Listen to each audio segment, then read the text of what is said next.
Hello and welcome to another episode of Deprogrammed with Carrie Smith. I am your host, Carrie. I am very excited about the interview today. I'm going to be talking with Starsan. And as you know, if you've been following my channel for a while, we try and do interviews with people to talk about the different aspects of my old ideology, which is most often today called woke, it used to be called social justice. And I'm very excited to talk with Starzan because she was a part of this world or became introduced to it through the body positivity part of the ideology, which has been sucked up into the belief system. So I'm really excited about this conversation. And without further ado, let me bring her on. I'll tell you, her bio is short, sweet, and delightful. She says she's 36, married, a lifelong Catholic and Republican, passionate about animals, and I saw a lot of her animals before we started. I have to say, they're very adorable. Passionate about animals and trying to leave the world a better place than when she entered it. Please welcome Starzan. Hello. Hi. Thank you for having me on, Carrie. I'm like really excited for this. Oh, I'm excited to talk to you. And before we get started, tell us, who is that little guy? So, On any of my viewers will know this is Zorro. He is, as a lot of my friends call, the king of my castle. I don't because I don't need to gaslight him into having a bigger head than he already does. He is my oldest living pet and he does whatever the hell he wants. And and that's him. he sits on your shoulder like a parrot. He does. And recently though, I guess because it literally happened. I will not lie. I was on a live and I said, no matter what I do, he will stay on. And as if on cue to make me look stupid, he immediately got up and got off of me. And since then, if I twitch, like you just saw, Yeah, he'll be like, I'm done. I'm leaving, I'm done.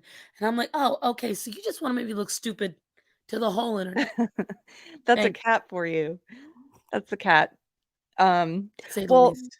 well, thank you for coming by Deprogrammed and, and giving us your time and insight. I, I talk a lot about woke ideology, and I've done lots of interviews with people, and we've talked a lot about the feminist part of social justice, like the identity politics thing. They kind of break it down into these different, everything's based on what identity you are, and if you're in an oppressed identity or an oppressor identity. And so we've talked a lot about the women's part of it and how they treat race. But you're the first person I've gotten to interview about the body positivity part, and I think it's so similar in some ways and obviously different in others. So why don't you just why don't we start with, tell me a little bit about yourself? Sure. So I honestly I got introduced to the whole left wing idea as young as 5 years old. My mom and dad did not press a lot of politics on me, but as young as five, I remember my mom was watching an interview about Bill Clinton on TV in the kitchen, and I looked over and I was like, "Mommy, why do people think he's handsome? He's so ugly and mean." I was 5, and my parents never tried to influence me about that stuff, but ever since I was young, I guess I've always had kinda like this duality as a person, because I clearly don't look, I don't aesthetic like a normal Republican. My law teacher in high school said he got so excited when he saw me walk in. He said she looked like every hippie's dream, and then she opened her mouth and Rush Limbaugh poured out.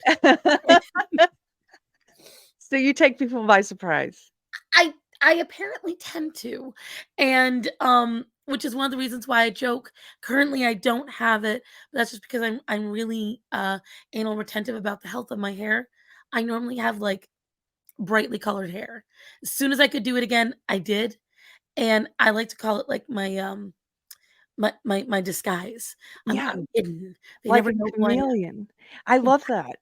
I was gonna say, I could imagine you with like a deep blue hair That's color. what I'm aiming for next. Like, I'm aiming for this color to Okay. turn into like a turquoise.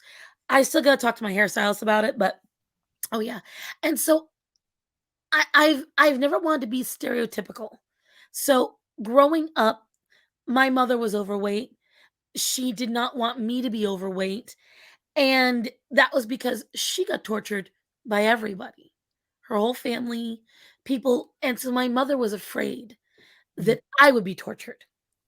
And so my mom was very much, and I did a whole video, a couple actually, um, of get readies with me, where I went over my childhood. And I actually have some childhood photos over here showing when I was fat.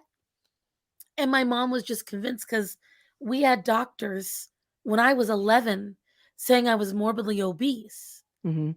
And my mom was terrified that I would be unhealthy because my mother was already unhealthy.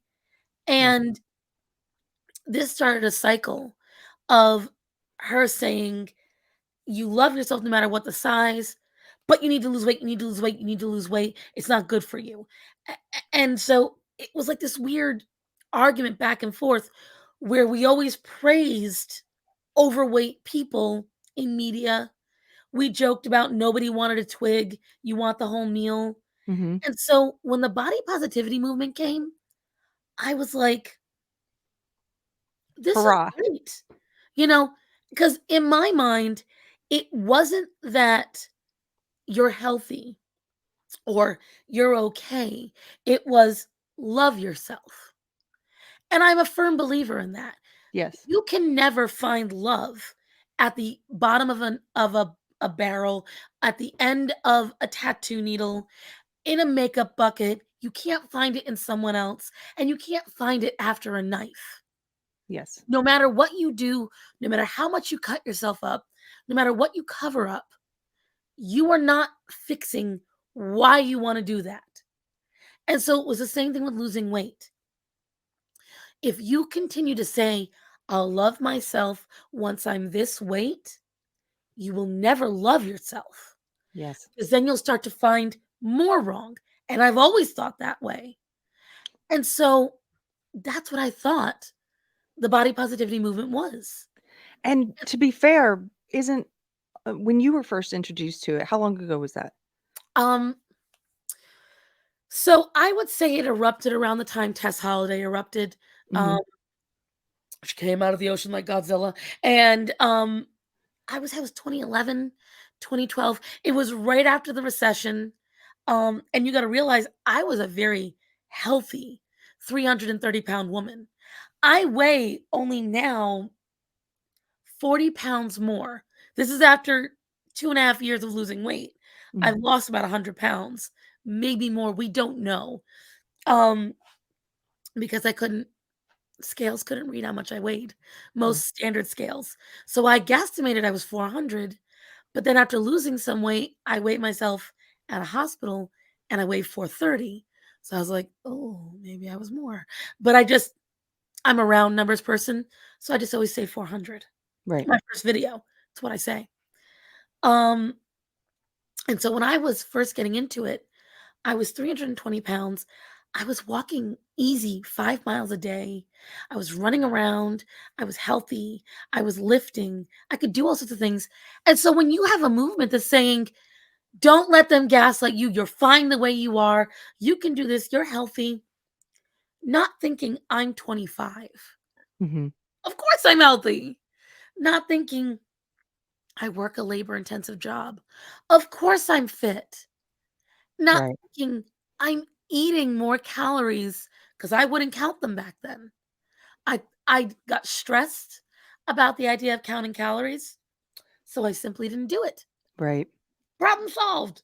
And so even And though it was a small volume, I was easily consuming 5 to 8 extra 100 calories a day.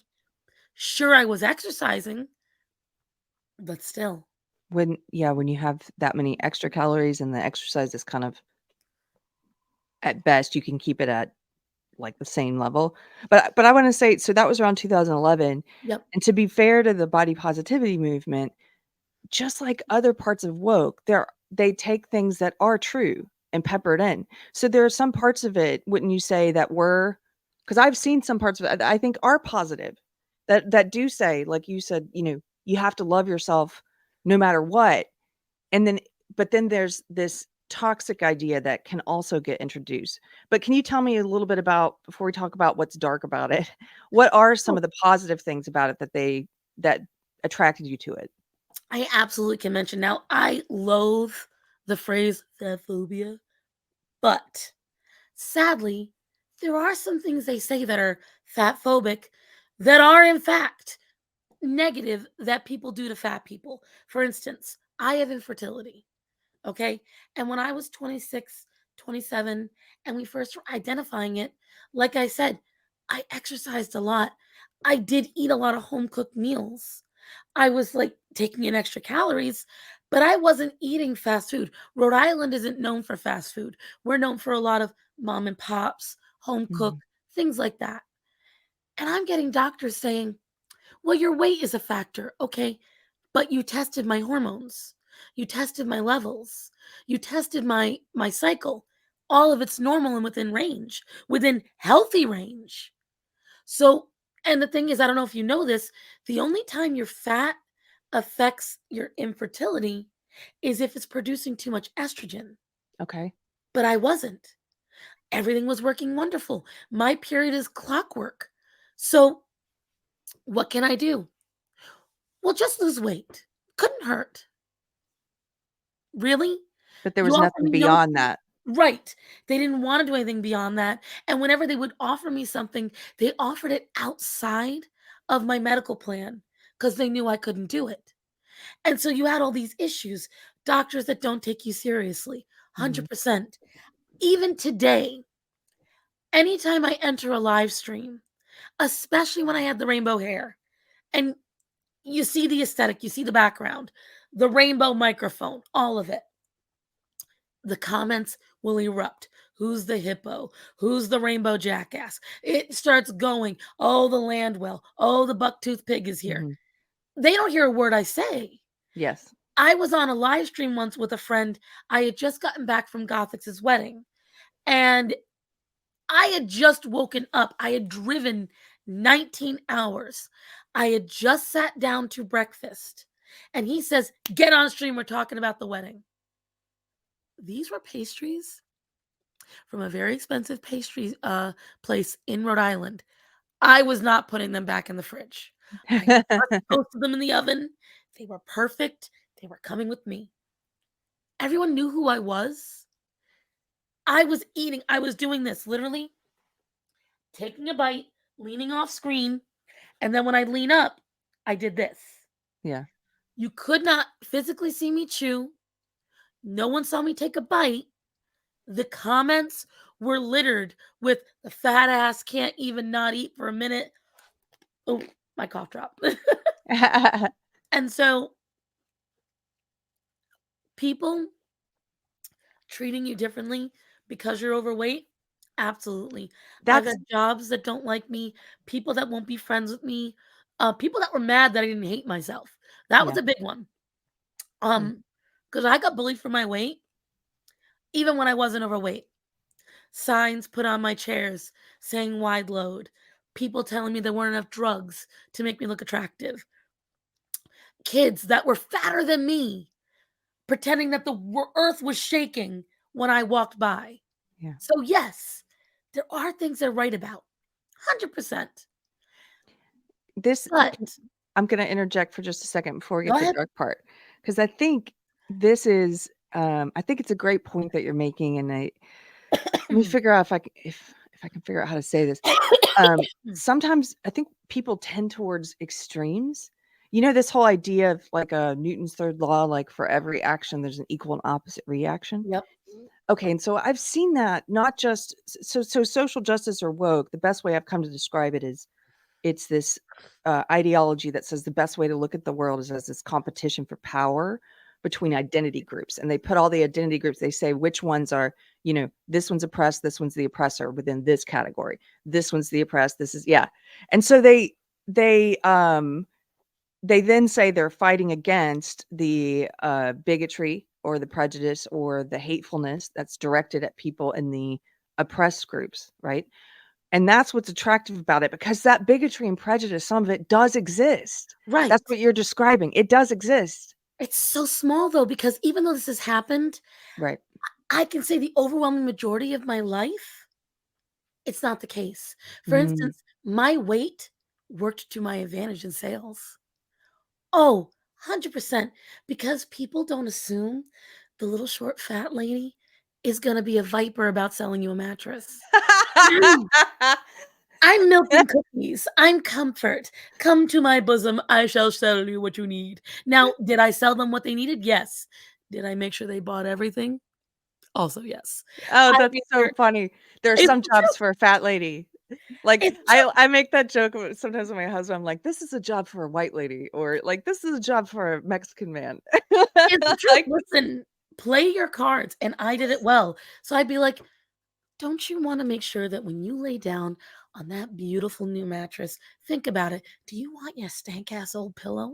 No, because you want this pillow to last with you. Now, remember, when you have that mattress, you have a mattress protector on it. Why? Don't you want to protect your investment? You can't exchange. I would go off, but I would do it in this comforting way that I knew delivered in this body, Mhm. it doesn't sound as slick because I don't look slick. Yeah. Play to your advantage. And So so you're don't sit there and say it's there not isn't everything. right. It's people as you develop into the world have a certain idea of what a fat person is. Attractive men and some not attractive men think a fat woman is a desperate, horny, gotta get your attention creature.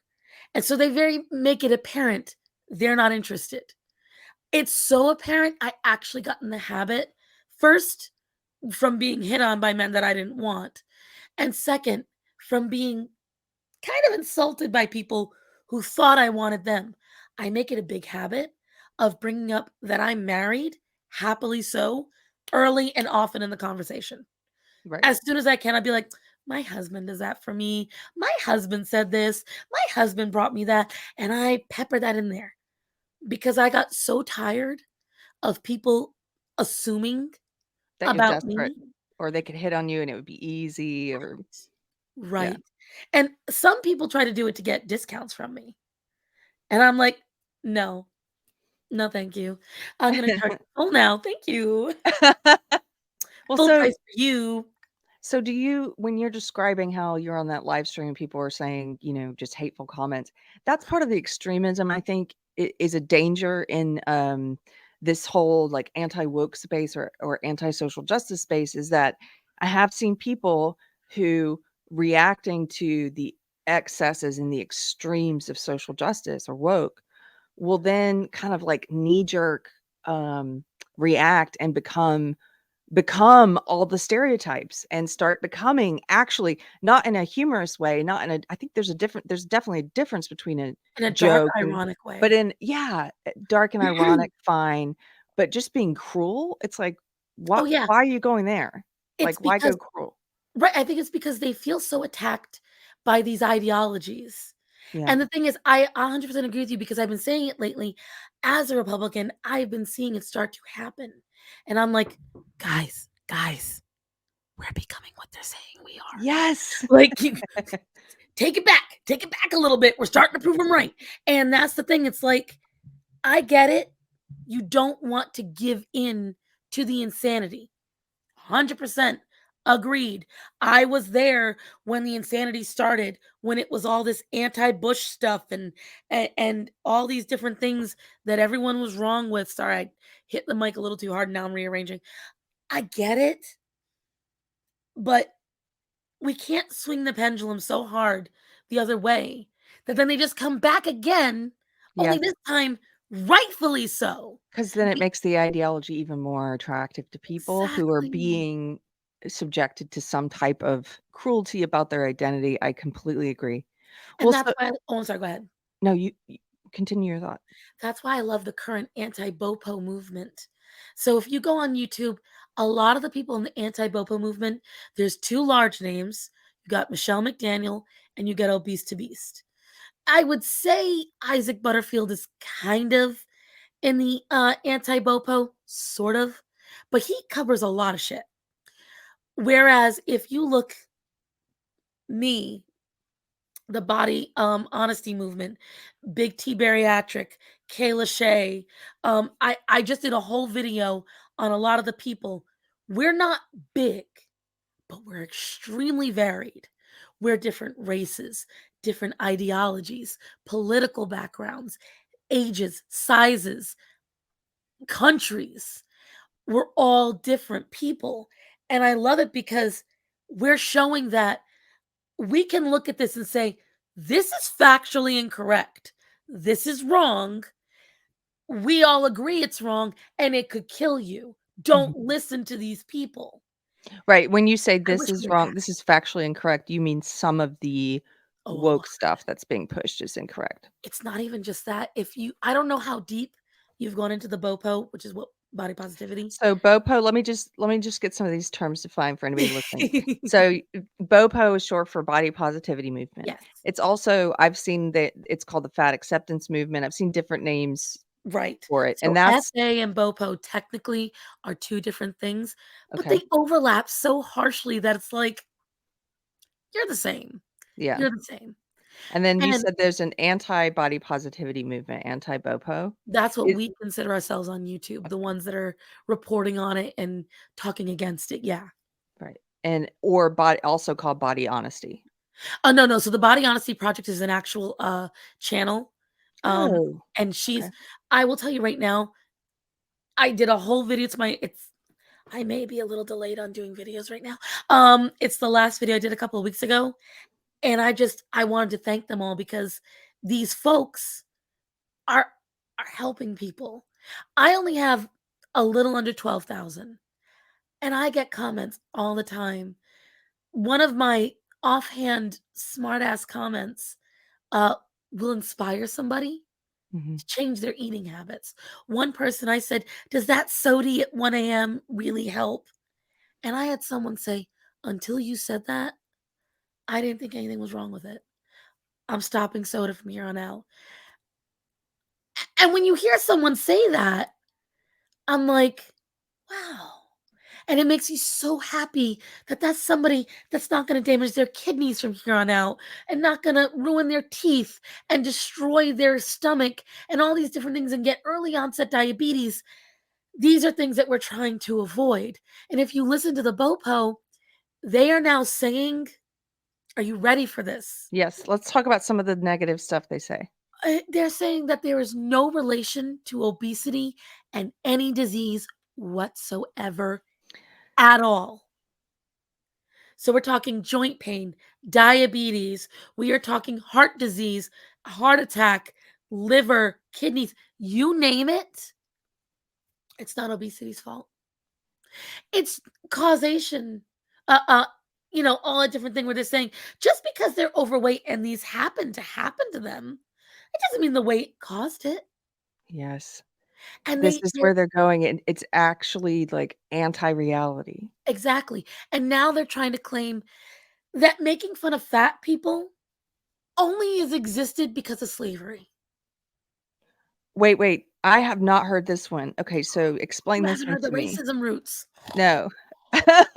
Oh, no. This is Oh. for any of my viewers, if you're new to this channel, the weird thing about woke is that it kind of because it's a ideology based around identity and power, it comes in and it sucks any identity movement up into it, and then it corrupts it, and it starts using all the same language, and it starts trying to show you how it's all interconnected, like racism is related to fat phobia, is related to sexism, is related to Yeah, homophobia, and they all start using the same language, and it gets corrupted by this belief system to where suddenly you're in a fat positivity or a body positivity page on Facebook, and they're using the words like marginalized and oppressed, and they're using all of these things because it filters down into any ideology, any identity movement.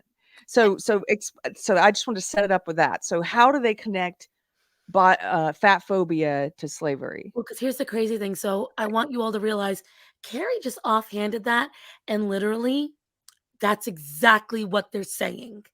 Identical to what you just said. That's why I'm laughing because it's so crazy. Okay, so here's the thing. So Tess Holiday, follow the breadcrumbs, kids.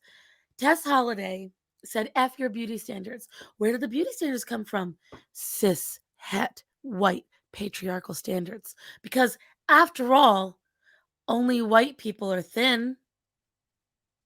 Because that's how they're making this sound. Like, Right.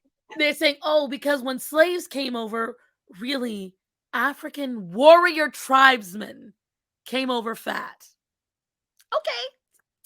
So let's start with that. They were like, Okay. they clearly associated that with the slaves, and they go back to the Venus. Oh, I can't remember her name right now, but there was a woman that they captured who had a very large derriere and belly, Okay.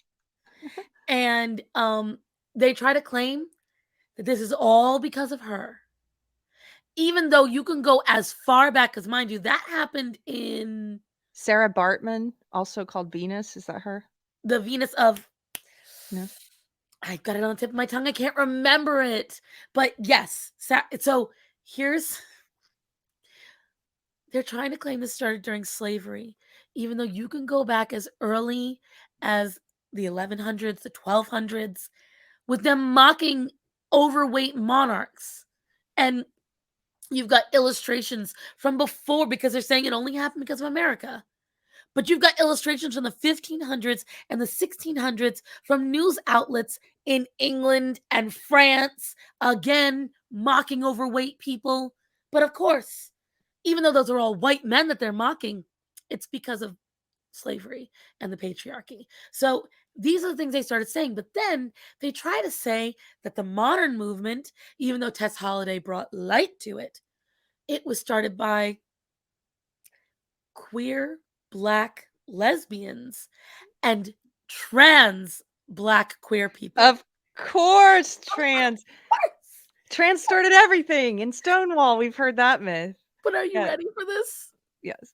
It was started by white guys with fetishes. Real. They, That's the truth. that's the literal truth. These were men that really liked dating fat women. And I will say, the only, this is going to sound kind of weird. I don't disagree with what they wanted.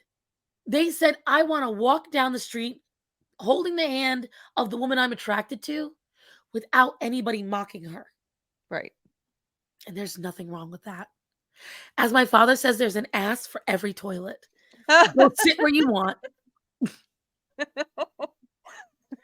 And it's the way I've always operated.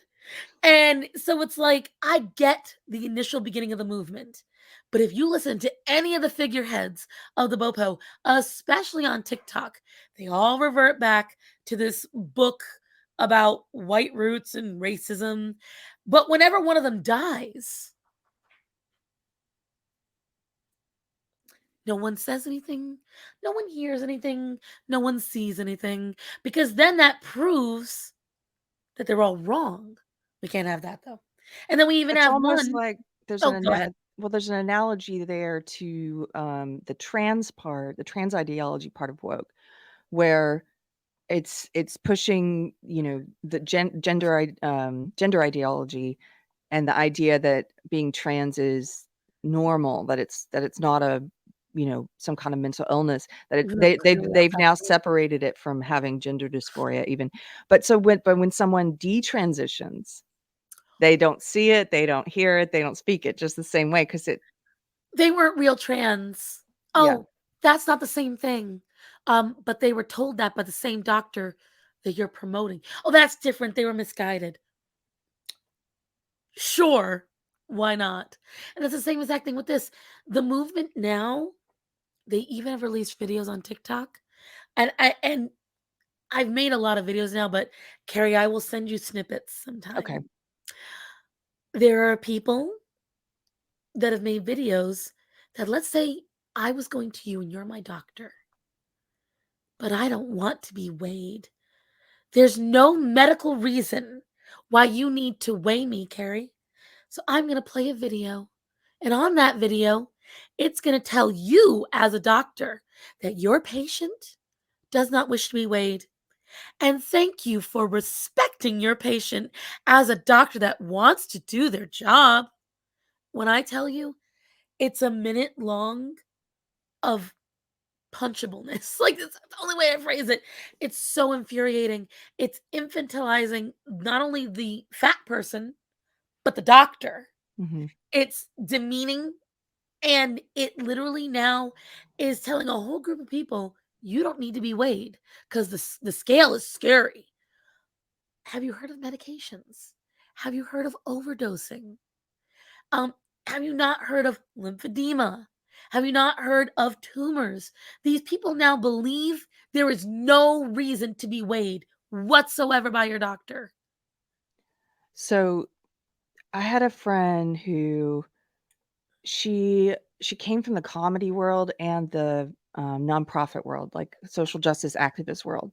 When I was woke, we were friends, and she once I started leaving it, we remained friends online, and I saw she got a job, no medical background, but she got a job at Harvard Medical School, working in like the LGBT plus QINA whatever department, and her job was teaching, training, brainwashing medical students on the fact that biological sex isn't real, that people can change sex, teaching med students about at Harvard. And then they flew her on the country to this other medical schools as well, teaching them how, about transphobia and ways in which to prevent the doctors from being transphobic. Always ask your patients how they choose to identify, even if they're kids, stuff like that. And so That fills then me so much rage. You have no it idea. well, honey, then she started branching out and teaching, the body positivity, the BOPO stuff at Harvard Medical School. So one of her big wins was pressuring a hospital to remove, male and female from your medical ID bracelet. When you got admitted, they would take it off your bracelet. But they were also pushing for things like what you're talking about. They were teaching these med students, she was teaching them that there are no health risks to obesity, that it is fat phobic for the doctor to inquire about your weight, to mention your weight, to weigh you, things like this. So I heard this was probably 4 or 5 years ago that she was posting stuff like this as part of her job. So, it's connected because she was doing both. She was doing the trans part and she was doing the the fat phobia part. Um, but within the ideology, let me just summarize here some of the things you've said, and then because I don't want to leave anything out. Right. You said some of the dangerous ideas the body positivity movement is pushing is that there's no relation to obesity and any disease whatsoever, which is factually untrue. Completely Um, factually untrue. Oh, they say there's no evidence to back it up either. That there's no studies, that there's no conclusive evidence, that there's no research. And they say this, and these are people with medical degrees. Like, yes, because they're being trained by people like her, which and is why that I'm mad when you say Harvard hired her and she's got no medical background. And then we have to sit there and go, well, these people are from Harvard. Why wouldn't they know? And then we're forced to acknowledge them because they come from an Ivy League. Continue. I'm sorry. yeah. Okay, so they say obesity has no relation to disease whatsoever, that, fat phobia is an invention of cis white heteropatriarchy, and that it happened because of slavery. That's when, that slaves were somehow all body positive and fat, and then white people imposed these standards in America. And the third thing you said was, they're now pushing videos and things that people can play their doctors, explaining why it's fat phobic to weigh them and why they shouldn't weigh them. Is And that it's even there's even okay? more to it. Okay, what There's else? no such thing as bad food. No such thing as any bad food Any that's bad bad food, for you. except for food that is spoiled or poisoned or that you're allergic to. So, like soda, for example, they would say it's fat phobic to tell people you shouldn't drink soda. Absolutely. Why are you and why are you being so racist about it? And the thing is, right, right. I saw exactly where your brain went because it's exactly where mine went. Because I want you to think about it. They say it's racist. It is racist to not eat fast food and to not eat junk food. Wow, okay. I need you to all to unwrap that in your own brain for a minute. Because the thing is, here's these people, these leftists, tell on themselves. They always do. Because what they're saying is all these things, clearly, these are related to black people. Only black people eat those things. So if you don't like them, it's because you don't like black people. They use they use one part of the belief system that's been very effective, the race part, and they use that to they play off that guilt that they've instilled in this other area. I I think it you would think it doesn't need to be stated, but it does because these people don't live in reality. But can you explain in your words, like, why is some of this stuff that they're pushing actually harmful to the very people they say they represent? How is it So harmful? it's so easy to be harmful. Like, I am living proof. Because when I allowed the BOPO to come into my mind, I truly dropped a lot of what I worried about. Excuse me. I don't like junk food, fast food as a rule. I'm Italian. I grew up in a traditional home. My mother taught me how to cook, and I'm a pretty good cook. If I look at a recipe, I can emulate it. I can do it. I can do what I need to do. And yet, I stopped worrying if I ate something that I knew was unhealthy. So, like, and the way Tess Holiday, I don't know if you've heard, she says she's anorexic. I I was haven't. anorexic like Tex Holiday was anorexic because I have IBS. I was born with it. And so if I woke up too early in the morning after eating too late at night and I didn't do it, because again, I let this ideology take over. I wasn't thinking about any of this stuff. I wake up nauseous, heavily nauseous, like couldn't even think nauseous.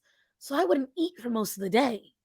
I have a snack here and there, but mostly what I do is I drink. I drink water. So by the time I get home at night, I was starving. So I was figuring, well, this isn't a big meal, but I might get a fried chicken sandwich, get a side of chicken nuggets, get a side of mac and cheese, might have a soda. I have ice cream afterwards. So while that wasn't large in volume, that was still easily in that one meal alone, 4,000 calories, Hmm. like that. So then I've ingested nearly 3 days worth of calories in one meal. And I was doing that nearly daily. And so when you do those things and you get in that habit, it's bad.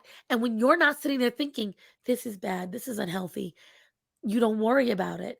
And especially during the pandemic, because I was depressed. At the time, my husband and I were having marital problems. My mother had just passed away. And then several months, like I think July, August, September, October, 4 months afterwards, my best friend passed away. Wow. And then I went on furlough. My company shut down a quarter of all their stores, my store being one of them. I went from 58 hours a week to 1 day a week. My it was like all over a bad year. Mhm. 2019 sucked. And so when I went on furlough in 2020, that was my chance to forget about everything. And I was still thinking body positivity, body positivity. But at the time, because YouTube was popping all sorts of things at you, I started getting videos by Isaac Butterfield, by Michelle McDaniel, by Obese to Beast. And I thought very much like all of them did. Oh, these are more people that hate fat people. Oh, they're formerly fat people. Of course, they're going to hate on us. Of course, they're mad that we're happy in our body. And I'm not denying that there are thin people that will hate a fat person who doesn't hate themselves. Because I had that happen to me. Mhm. But to the level these people are trying to gaslight all of us into believing. And so I gained, I want to say in the 4 months I was on furlough, I gained close to 75 pounds. Wow. Yeah. Tipped me over. And I physically became unable to walk. Almost, I would say walking 10 or 15 feet would start to exhaust me. And that's why I'm very grateful for the job I have now because literally I was starting to fix it. As I said, when I started my YouTube journey, I decided to start very slowly, very gradually losing weight. I am at the 100-pound mark now. Great.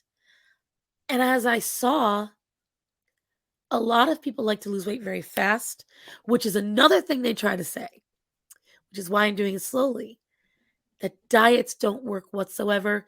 And no matter what, 90% of people that go on diets gain all the weight back within 5 years, da da da da da.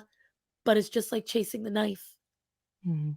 If you crash diet and you don't fix the root problem, Yes. you don't fix why you got fat in the first place, you're just going to gain it all back. Change your habits, change what Yes. you do, change. And I will say, during 2019 and 2020, because it was so tumultuous, I picked up a lot of bad habits, a lot of bad habits, relying on bad food, relying on fast food, relying on eating only one meal a day and not really caring what it was. I picked up so many bad habits that it's very hard to break because it becomes a stress reaction. So when I'm stressed, I don't want to cook. Let's just go to Cookout. Let's just go to Arby's. Let's just get this, and then I'll get what's generally healthy. Call it a day. Let's just buy this snack. Get that. It's not good. But these are Would you all poison say you put in your head. put in your head, would you s I was about to ask you, would you say that it causes you to disable the common sense part of your brain that Yes, tells y absolutely. It turns off logic. I'm a logical person. My husband will tell you how you shut me up when I want something, he has to logic me. And as soon as he does, I go, all right. And I give up because it's illogical. I don't want to be an illogical person. And so when I really sat down and I thought about it, I realized I was being illogical. Because again, I thought everyone in the BOPO movement acknowledged that we might be unhealthy, but that we just didn't want to hate ourselves. And then I started hearing all this bullshit of health at every size. You can do whatever you want. Oh, they're just angry at you. Oh, the doctors are just gaslighting you. Oh, and especially during the pandemic, because they're sitting there going, they just want you on pharmaceuticals. And then they're all praising the, So you saw the hypocrisy in that. oh, 100%. I was like, Oh. Excuse you, pardon-moi. So And that's they've how been it, saying for a while, the medical establishment is fat phobic, we're anti-pharmaceuticals, the doctors just wanna get you on pharmaceuticals, and then COVID happened and you saw them get swept up into the must get the vax.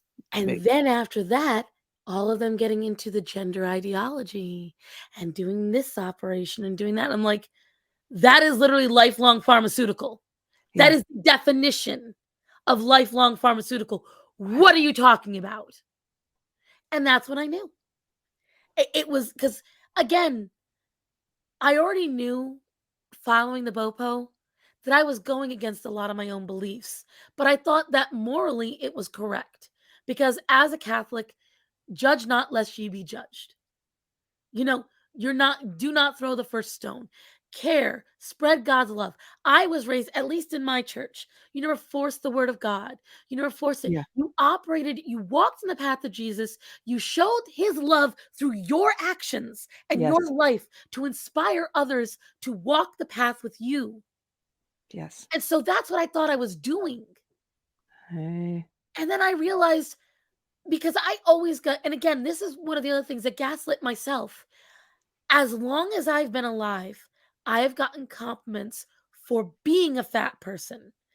Oh, girl, you shaped right for a fat girl. You got all the right curves. You always look good. You always look put together. You always smell nice. You always do this. I get compliments. Think about this. This is the sad part. Because up until the pandemic, I didn't waddle. I hated waddling. And I have to now, and I hate it. Mm. I did not, my clothes always fit. They never had stains, always matching. My hair is always nice. My jewelry looks nice.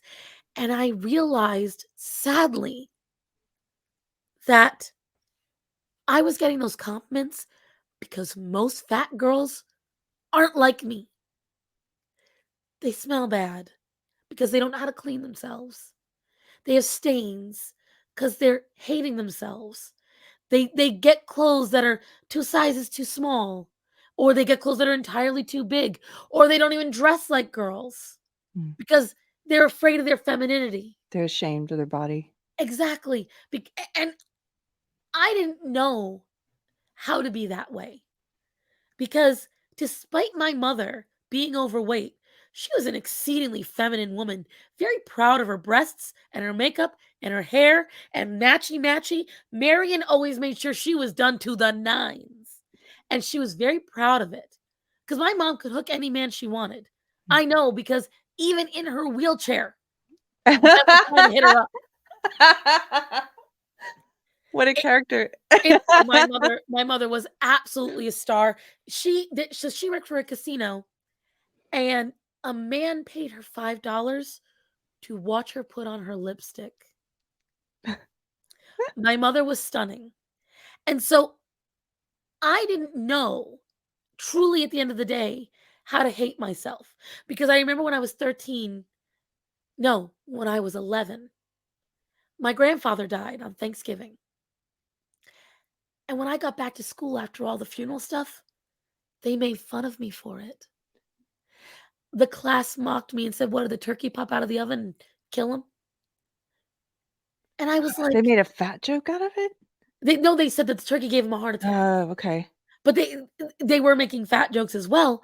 But I thought to myself, because at the time, I said it before to my audience, I know I don't seem it. I was quiet. I wouldn't raise my hand. I left people alone. I didn't say anything to anybody.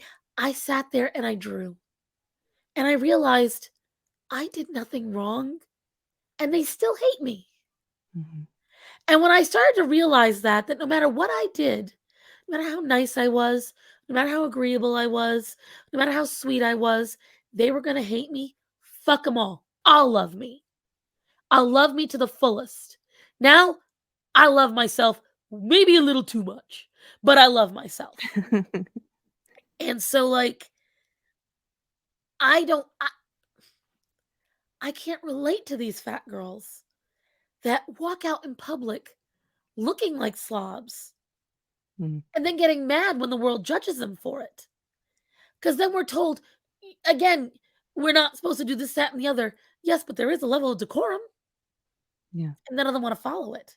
I know that was a tangent, but it's just like, Well, no, you started that tangent, though, with something interesting because it seemed like you were describing how so during the pandemic and after your terrible year of a lot of loss, which obviously is gonna affect, your state of mind and your mental health, but would you say that the BOPO movement and starting to accept some of these things about, like, "Who cares what I eat? I'm gonna start eating," and oh yeah, it changed your habits, you started eating fast food and stuff, did it oh also yeah. affect your mental health?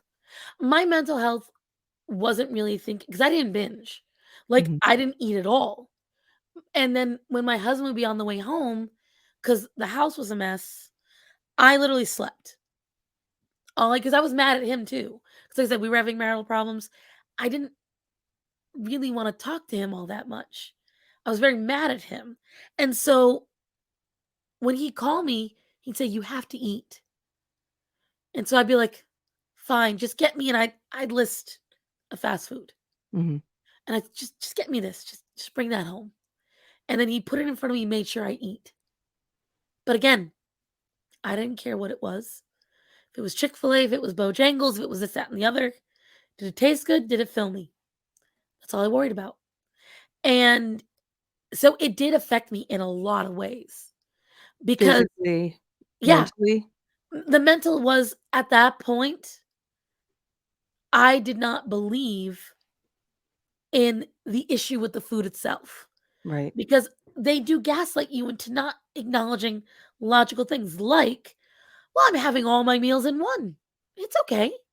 Oh, calories aren't that big a deal. You don't make such a big deal about calories. So I didn't. Mm. So it wasn't as conscious as fucking Imma eat what I want and no het cis white male or whatever is gonna tell me no. It wasn't like that. It was more like, I don't have the energy to cook, and at least I'm eating. Yeah. And so, And it removes some of that common sense and the guilt oh or god, anything that you used to have that would prevent you from those habits. exactly. Because I used to, like, literally, if I go to McDonald's in Rhode Island, it would be, like, once a month, if that, and that would usually be when we go out, we'd all get a free drink. We get a drink or one pie, or we'd all get fries to split. And typically, I wouldn't even eat the fries. I liked luring in the seagulls. I would sit outside the car and I would toss a couple really far and I'd see how close I could get them. That was mainly why I went to McDonald's. I And just, I'm weird. I and admit so it. what was the time period so in 2020, what was the time period in which you were kind of in this state where you were different habits, depressed, having different issues, losses you'd had the previous year? How long until you started to see some of those hypocrisies that you mentioned, like when it came to the stuff they said about pharmaceuticals or what was that period like when you started to come out of it? The first person who really brought me out of it, because I would get some people making comments, friends, and I'd be like, "I'm fine. I'm perfectly healthy. I'm this and that and the other." And so when anybody would make a comment, I'd be like, "Bafa no habla, I'm fine." But it was Michelle. Michelle was the first true hint. Her name at the time on YouTube was "My Thoughts Will Probably Offend You." And I was like, "Bet you can't. I don't get offended." And so I saw it was a black girl. I automatically assumed she must be some massive liberal out to trigger the evil MAGAs. I was 100% wrong. She is not any politics. She's just Michelle. And I started watching her videos, found out about all these things. Um, Steven Crowder was another that kind of hinted me off. Um, Isaac. And I started hearing these things about what these girls were saying. And this was around the time that Tess Holiday said, "I'm anorexic." And I went, "Hold the fuck. What? You're what?" This And is hold on. this is Tess Holiday. The queen of the fats. For anyone who doesn't know and who's just learning about body positivity movement and Princess, stuff, you're anorexic.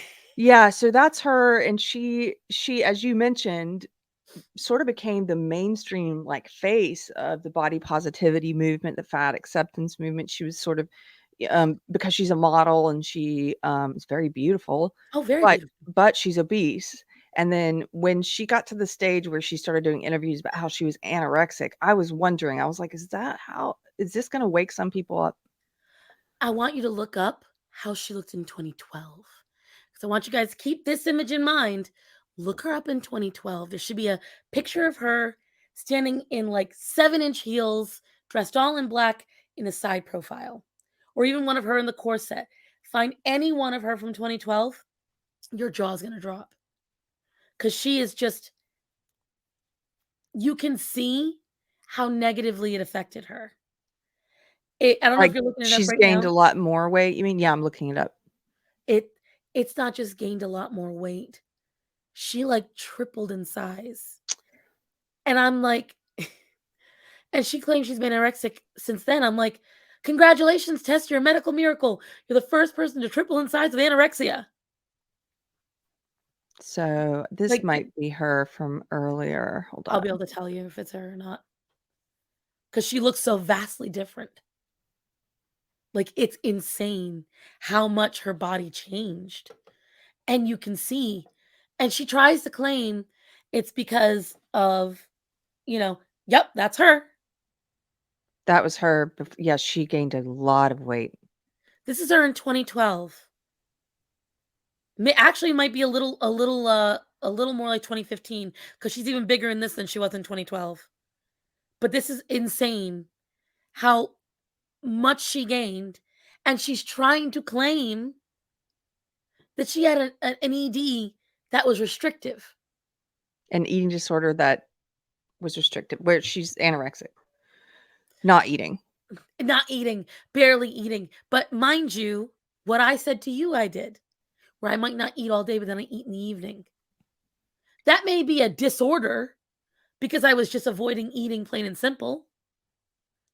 But was that anorexia? No. No. Not even close. Not even a little bit. And I was like, "Damn. She's so rare that I got it too. How crazy is that?"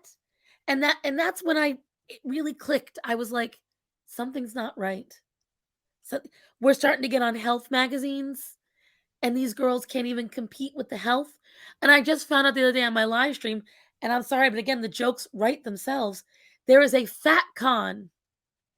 It's a convention for fat people. There are two. One's happening in Philadelphia in October, and the other is happening in Seattle in January. And I said, that alone, if you're not thinking too deep, doesn't sound too bad. Seattle is known for its whale watching. Start with that. Don't These you are think some that? of the Oh, magazine covers you're talking about. exactly. Cosmopolitan 2021, they're certainly not the only one, but for anyone who hasn't seen these, they started this, campaign where they were doing covers with, fat models, and then they would put in big text here. If you're just listening, it says, "This is healthy." And so there were a few of them. Um, And it's like Tess, she gaslit all of her fans. She did one video of her exercising and she told people she exercised every day. And yet we found out she hasn't exercised since.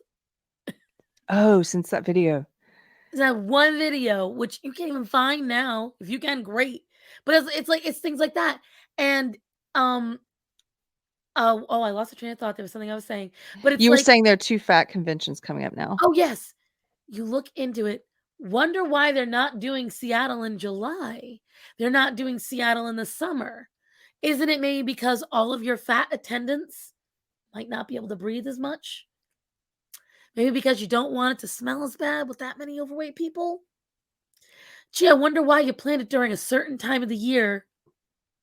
Hmm. Like they try to sit there and say, "Oh, but we're not fat phobic." But if you mention that as a non-fat person, as a thin person, you're being fat phobic. Why are you planning for fat people to be there during this time of year? Why are you doing? Do you think we can't handle the summer? They'll say things like that. Like anything you say to criticize, and now they have it where you've even got trans people who are overweight, like fat sapphic bro. Which I have a rule: if I don't respect you, I don't respect your pronouns. I'm the same. It's respect is earned. Honey, Respect is we have earned. the same rule. It's like, it's not the same as civility, It's and I not can still be civil, but I'm not using your pronouns if I don't respect you as a person, if I think you have exactly, bad intent. especially because fat sapphic bro. So she started life as a woman, became a man.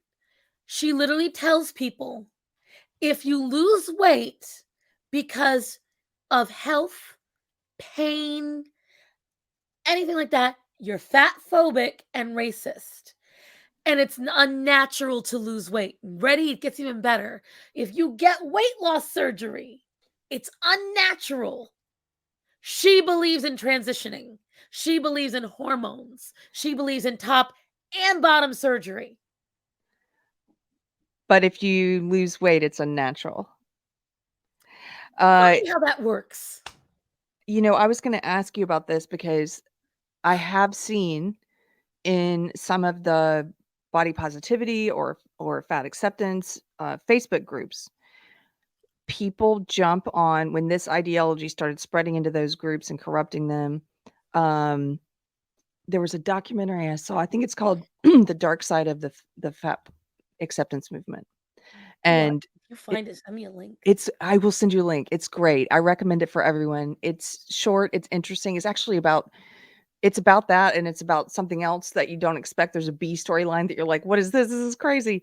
But, but it is they do interviews with some people who, like yourself, were swayed by some of the positive things at the beginning that body positivity was saying, "Love yourself," and then who started to experience some of these darker sides. And so one of them was a woman who, in one of these groups, they had over time they had started to adopt different woke kind of rules about who has power, who doesn't, who can speak, who can't, things like that. But then they also started to adapt rules about in the group, if you tried to lose weight, you would be kicked out of the group. Yep. And isn't that crazy? Like they say, love yourself. She was like, how did I get from love yourself no matter your size to if you lose weight, you're a bad person and you can't be in Because this you don't group love anymore. yourself. You're fat phobic if you're trying to lose weight That's what because they you've stopped say. loving yourself. You've stopped giving into self-love. You have fallen to the patriarchy. You have fallen to societal standards. But here's the best part. What I've noticed about a lot of especially these TikTok people that are body positivity, they wear expensive makeup. They get their hair done. They wear fashion clothes. They do fashion try ons. They go to all the fashionable restaurants. They get all the fashionable things. So they believe in societal standards, except for losing weight. Except for losing weight. And they Beauty standards, support except for being thin. what was that? I talked over you, sorry. Oh no, it's like they believe in beauty standards, except for the one where Except you for you being know you're thin. thin. Not that one. And they believe in, as you mentioned, of course they would, because this ideology's sucked all of these different identity movements into it, but they believe in transitioning and surgery and hormones and all the whole shebang, but don't lose weight. One of these women in this documentary, she said because people in the group would share photos of vacations and other things, or maybe it was on her personal page they saw. Oh, it wasn't even in the group. That's right. It was on her personal page. She had shared a picture from a vacation.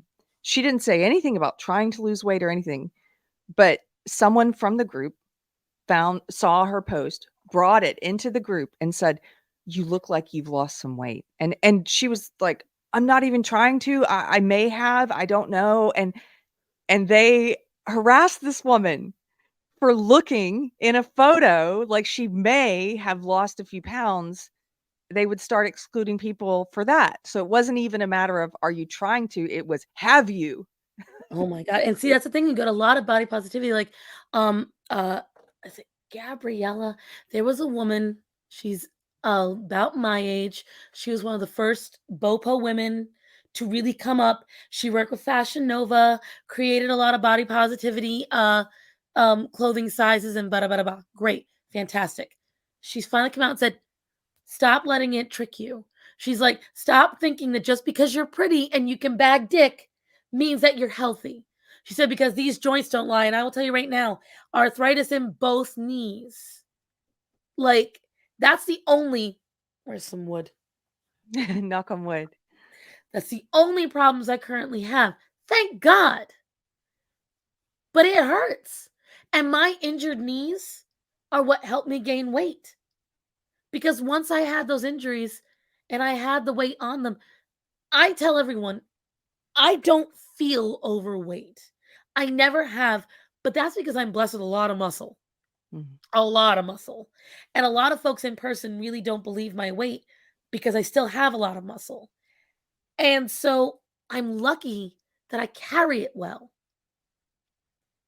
Other people my size, I don't know how they can lie to themselves because I have so many friends. They say they gain 10 pounds and it's hell for them. I will tell you, as someone that has lost a lot of weight, I feel a lot better, a lot better. And so these girls that sit there on TikTok and do these binge videos and sit there, like there's one girl, they love to shock value you with their fat. Can you So they explain lay what out a their, oh, go ahead. say I it was again. gonna ask you to explain what one of these videos is, like a binge video. So they love to do what I eat in a day as a fat person who doesn't care about losing weight. And they act like, oh, I eat like a normal person. And then they list 20 meals in a day, and half of them are chocolate. And you don't know why you're fat? You say it's natural? Really? And then they sit there and while they're doing these things, like they'll say, I'm just gonna unapologetically love my body online. And then it's almost like they roll out their fat belly like a red carpet and they take these huge downward angles so you can see all the way up their body. You can see every roll in their chin, every second set of tits, 3 rolls on their stomachs. And they're sitting there just looking like a massive lard and acting like you should say it's beautiful. Yeah. And then they say, "Oh, you're fat phobic." Your belly goes past your knees, honey. That's not fat phobia, that's concern. Like, and I don't see no baby powder in sight. So we know what that smells like in real life. And these are things that I'm sorry. I'm not trying to make you feel bad about yourself, but you have to acknowledge reality. Hmm.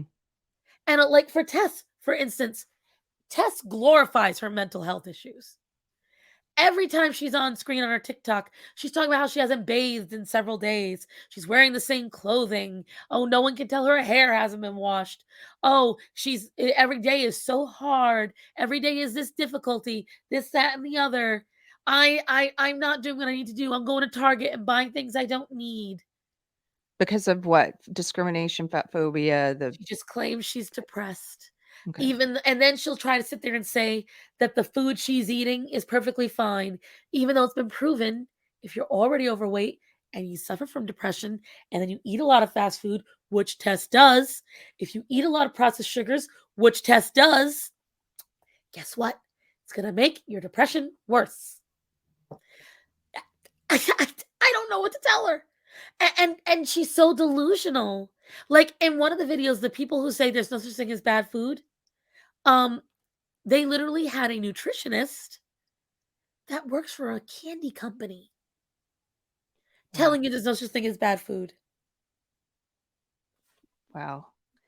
Um, do you in doing the kind of stuff you do now, so you speak out about this, you share your opinion, you're online, and we have links below where people can find you. But how do you maintain empathy for people who are still stuck in that BOPO movement, or even push it, or are there different degrees? Like for some, you can have empathy and others you can't, or what? I will tell you there are certain people I have zero empathy for. And I know that's wrong. It's not the very Christian thing to say. And, I'll say a Hail Mary over it. But there are certain people, and I won't name names, that if they dropped tomorrow, I'd be like, well, that's one less to worry about. I feel Mhm. bad that they died, but I don't feel bad that they died. That being said, that's because, in my opinion, these are people doing harm. Yes. These are people that are capitalizing on doing people harm. And why they're doing the harm is so they can feel better about themselves. And that's what bothers me. A lot of these people that I don't have empathy for, the only reason they're doing it is because of their own insecurities. And so they need to gaslight the rest of the fat people to make themselves feel better. But the people that are like me, the people that are maybe just radicalized and that come to me to hate watch, you always hear me. I try not to attack. I try really hard. I try not to. Yeah. Because the thing is, it may make me feel better. I might even be right, but I am trying to save lives. And I know that sounds hypocritical from what I just said, but No, it doesn't. I hear you. Not to me. Look, we're human. I'm a Christian, but we're human. I fight we're against the human. flesh. It's easier for me to maintain empathy for some woke people, the ones I think are deluded but have good intent, even if it's not coming out in their actions because they're in that. Because I know what it's like when you're in that cult. And but then there are others who, I am working on it, but I would be dishonest if I said it's easy for me to have empathy for them, because no. It's There are not. some who are doing so much harm in pushing different aspects of this ideology, and it hurts the people they claim, these marginalized groups they claim to be speaking on behalf of. They're hurting these people. It's true. And they So, don't care. The thing is, they don't care because when you try to tell them you're harming people, they double down. yeah. Or what they do is like that makeup moron that said, "I want to talk to the kids." Like that douchebag right there, right? Oh, Jeffrey, Jeffrey Marsh, him. March. So think about it, right? They're doing the same thing in the BOPO. So they took it away from the public. Now they private coach. Now they're a private physician. So now you can't stop what they're saying. because they've tricked these people into paying them to be one-on-one. So not only are they profiting, but now they are brainwashing. They are creating a tiny cult Yeah. because now they realize they can't put it out in public because we will stop them. We will argue against them. And they can't have that. So it's much easier, just like with any other abuser, isolate, brainwash, make And them make reliant on you. and And make that's what money they're off doing. of it. Yeah. Make them financially support you and make them emotionally rely on you. And that's the problem. And you've got more and more girls dying younger and younger. And because it's mostly women this happens to, it's very rare that it's men. And that could be because we don't care about the men, sadly, Mhm. or it's because men aren't as stupid as we are, probably. I don't know. Because it feels like we sit there and we allow this to be fed into us. I get it. You don't like that the guy you had a crush on in fourth grade called you fat. I get it. No one asked you to prom. I was there. My own boyfriend, now husband, didn't go to the prom with me because of money. So I get it. I get it. You're no longer that kid. Even if you just graduated last year, you're no longer that kid, people. You have to stop trying because a lot of these girls are trying to relive what they were in elementary school and middle school and high school. And you know what? It's crazy. Like you said, you can cookie cutter all of this. Look at these gender ideology people that are like, my students have to refer to me by this pronoun. Mhm. Because in middle school, no one loved them. All the kids were mean to them. God, relief. Oof. And so now they have a captive audience. These Yes. kids have to listen to them. These kids have to do it. And this is how they all operate. At the end of the day, this is what they all do. And it drives me crazy because it's like I call it's copy and paste. It's really crazy how you can take any sect of it, and once you wash away the figureheads and you wash away the faces, it's the exact same thing It's the exact same over, ideology. Yeah. over, and it's just a different way of phrasing it. I mean, there's a fat spectrum, Carrie. It's like gender spectrum. Yes. They borrow from other parts of the ideology, and it just infects. And I think the sad thing is, again, because of this, we at the beginning, this whole like extremes, then there's a reaction to it that's outsized, and then it doubles down in an outsized way, and it just keeps getting crazier. Um, if you had, if there were someone watching this who is fat, who's considers themselves a part of social justice or woke, even if they don't call it that, but who's on the left and believes they're part of the BOPO movement, and they might be watching this and being very judgmental of some of the stuff you're saying. What would you say to them?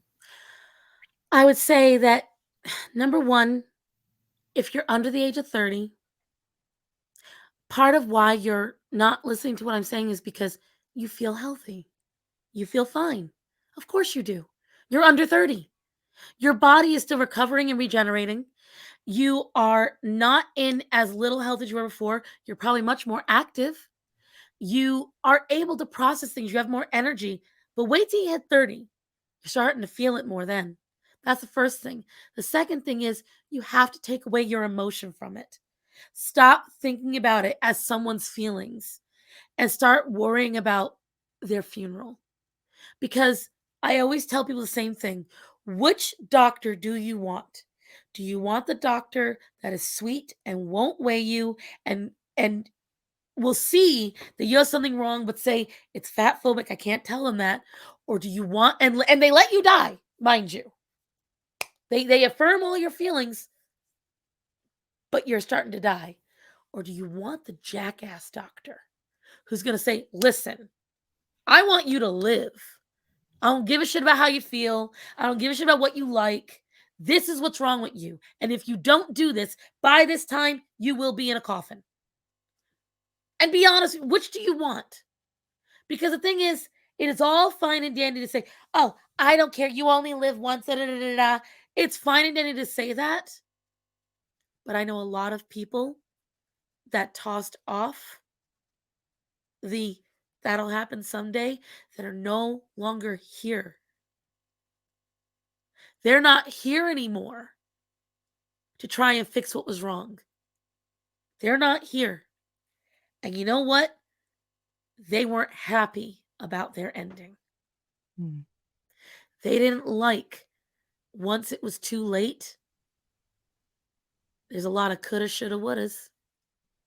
So go ahead, be cavalier, but do real research because understand that a lot of what these BOPO women use as evidence, it's literally, trust me, bro, what's your source? I'm the source. Mm. That's it.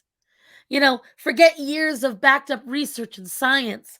They just cling onto one small study and that's it. They've got all these things where they've convinced themselves that being overweight prevents heart attacks from this small study. Okay. That's amazing. Yeah, but here's the thing: the people that suffered the heart attacks were more likely to be overweight. So it's almost like the reason why being overweight, you survived it more, is because it was mostly overweight people that had heart attacks to begin with. And on top of that, it didn't take into outside sources, didn't take into medical conditions, didn't take into bad habits like drinking or smoking. And on top of that, it only attributed 5 to 20 extra pounds. Not this. Yes. But they didn't hear that part.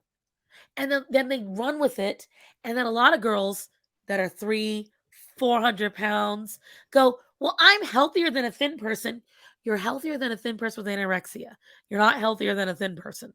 And they sit there and then they say to you, "Well, thin people can be unhealthy." Yes, we're not talking about them. We're talking about you. "Well, I'm perfectly healthy for a fat person." What's perfectly healthy? Can you run a mile? Can you walk a mile? Can you walk a half mile? Can you walk 10 feet? See, the thing is, it's easy to say, "Well, as long as I'm doing this, I'm okay." I know, because I did it. Yeah. When I first Well, moved to North Carolina, I could walk for miles. I can walk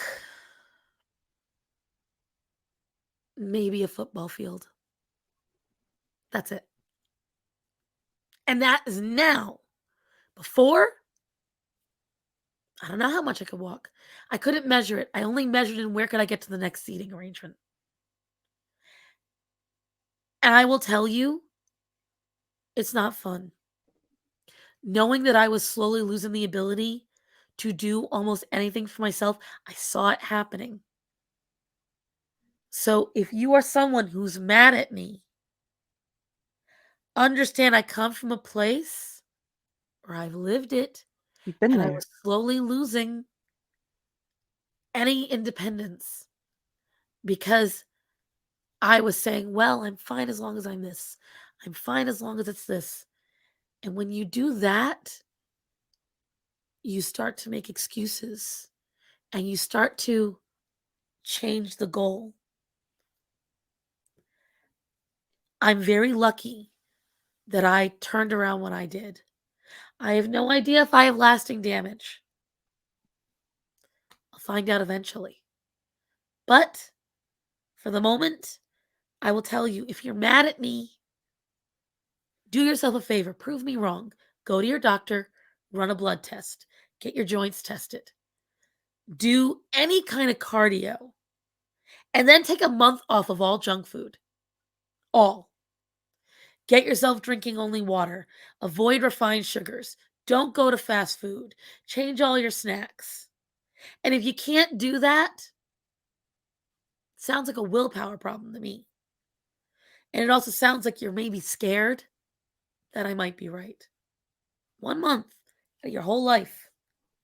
See where you're at in a month, and if you feel better, you got to give it. That's the thing with changing bad habits is you have to give it enough time to have an effect, and then see where you are. It was the same with quitting alcohol. It was like, you know, if you try and quit and the first few weeks are hard, it's like, of course, those are going to be the hardest. But see where you're at in a month. See where you're Right, at in 2 months, a year. And right, then if you can make it to a year, like in the case of quitting alcohol, for me, it was like, I listened to what Jordan Peterson was saying about changing habits and like try something for a year. And then at the end of that year, evaluate where you're at and see if you are happy or if you're in a better place, if you want to go back to that or not. And I think that might help people too, because it's not like you don't have to psychologically, you're not having to cope with saying, I'm never going back to my old way of living, right? You're like, I'm just doing it, try it for a year. But I exactly, guarantee you, you might find that it won't take a year, anywhere close to a year to realize, oh, I don't want to go back to that. exactly. Changing your habits slowly, in my opinion, best way. Yeah. It didn't take you overnight to get to that point. It's not gonna take you overnight to fix it. You have to change the habits. You've got to get to the root problem. Why are you eating that way? Why are you emotionally attached to that system, that habit, that food? Why is that your comfort? Address that. It's within you to fix that. It's within all of us. You have to figure out what is the root cause? What is the root problem? For me, it was high stress, didn't want to deal, easier to do this. Once I started acknowledging that my high stress was no excuse to sacrifice my health, I started implanting certain things. So meal prepping, and I could go on for hours about this. I know we've already taken up a lot of your time today, but it's just it you have to give yourself that chance. And if you say, I'm already fine the way I am, again, it just kind of sounds like you're scared. Yeah. And loving yourself, loving yourself also includes wanting what's best for yourself in a year, 2 years, 10 years.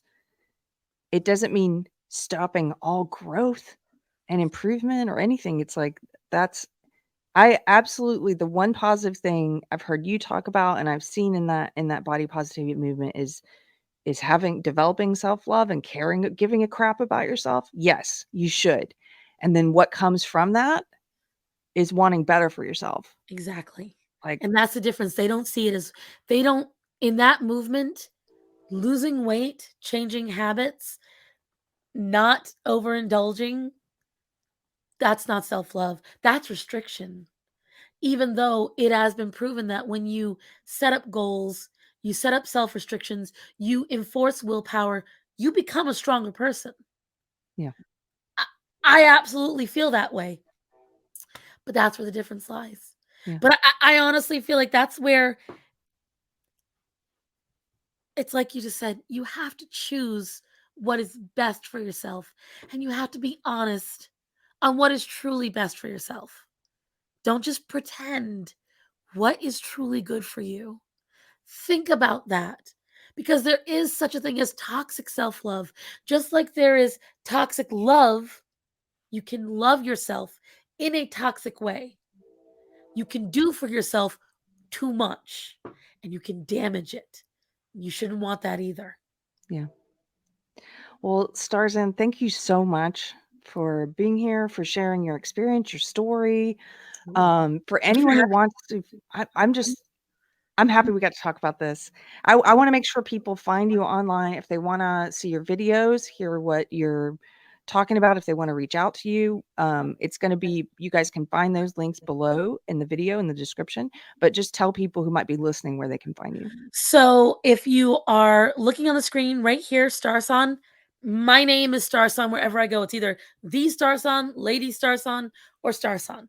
If it's not me, it's a beer company. So, um, well, it's a beer canister cleaning company. It's a soap, and which I just find hilarious. And they got some really funny memes.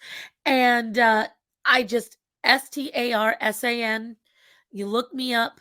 I try to snag my name on every social media platform. You might not get content on every one, but I try to take my name. Um that's it. You find me on my main content's gonna be on YouTube and it's going to be on Instagram. TikTok, depending on the day, I'm banned, so don't rely on that one. And yeah, I just lost my original TikTok account. I got banned for calling out people for pranking Mattress Firm. That's what a weird ban. It was because they all got mad at me and they mass reported me, and it was Okay. ridiculous. But so I've got a new one, but I can't access the email because I made that new one last year to spy on people. I can't remember the password. And then I logged out to get into my other old accounts, and I was like, how do I log back in? Too bad the email that I had is for a company I no longer work for, and they deleted the email. And so I'm like, so it's a whole thing. But mostly YouTube and Instagram Mostly YouTube and Instagram, and yes. X. Oh god. Yes, you will catch me on the Xbird, and, honestly, that's the one where I just shit post. I get in any fight in every fight because no matter what I say, I make people mad. So everyone's like, Do you have "You're" fun with it? oh god, yeah. I will tell you right now, my parting shot will be, if you come at me sideways, you're not going to make me feel bad about myself, but I am gonna troll you. There And you go, guys. and I'm gonna have a lot of fun, and I'm gonna screenshot it all and post it on my Discord. Thank you. So You are I love your energy, I love thank your you. message, and, yeah, I'm very grateful that you stopped by Deprogrammed. You guys check out Starzon's links below, and if you like the video, give it a thumbs up. If you're a hater and you hated it, give it a thumbs down. That's okay too, And then and, come tell me you hated it. what? And then come tell her and Then come she'll tell me how much you hated it and the algorithm she's hits. fine with it. Thank you guys very much for tuning in today, and thank you, Starzon. Thank It was you. nice to I meet you really love finally. this. Yeah. Tell your animals I said goodbye. Oh, Greta, you wanna come say goodbye? Hup, Look at these doggies. Look at this doggy. come here. This Oh, is my little baby. what a big baby. This is She's my like Greta. she sits like a lap dog, but she's huge. Look at Oh my her. god. The biggest baby on the planet. Wanna get down? Go ahead. Oh, no, she wants hugs more. Thank you so much, lady. Take Thank care. you. Bye, Bye. everyone.